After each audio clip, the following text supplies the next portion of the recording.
और अब एक खास बात, देश सहित पूरा विश्व नोवेल कोरोना वायरस रूपी महामारी से जूझ रहा है। कई शहरी क्षेत्रों में धारा 144 लगा दिया गया है। ऐसे में आरजे रमझाझर भी आपसे अपील करता है, बिना कारण घरों से ना निकलें, समय समय पर हाथ अपना साबुन से जरूर धोएं और बेवजह फैल रही अफवाहों से दूरी बनाए रखें। यकीन माने, भारत सरकार सहित शासन प्रशासन इस महामारी को जड़ से उखाड़ने में जल्द ही कामयाबी पालेगी। धन्यवाद।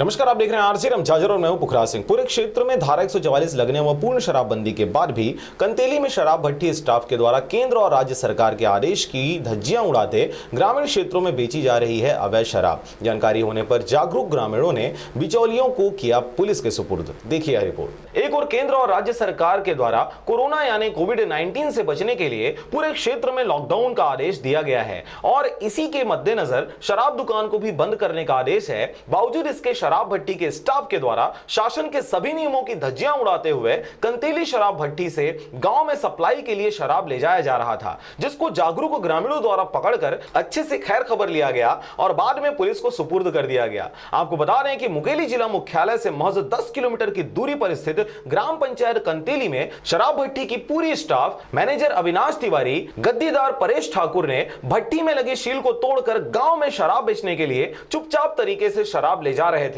जिसे गांव के लोगों ने पकड़कर थाना लालपुर पुलिस वालों के हवाले कर दिया। इस घटना से पूरे गांव में शराब भट्टी स्टाफ के खिलाफ भारी आक्रोश देखने को मिला। गांव वालों ने बताया कि पूर्व में भी परेश ठाकुर अवैध शराब बेचते हुए रंगे हाथों पकड़ाया था और उसको सजा भी हुआ था, जो बाद में जमानत पर जेल से रिहा हुआ था। दिन दहाड़े बिना डर के इस प्रकार के अवैध शराब का बांटा जाना कहीं ना कहीं आबकारी विभाग के साथ बिचौलिए भट्टी स्टाफ की मिली भगत होने की बातें सामने आ रही है। अब इस खबर के आम होने के बाद यह देखने वाली बात होगी कि विभागीय लापरवाह कर्मचारियों के ऊपर कब तक और किस प्रकार की पुलिसिया कार्रवाई की जाती है। Bureau report, RJ रमझाझर।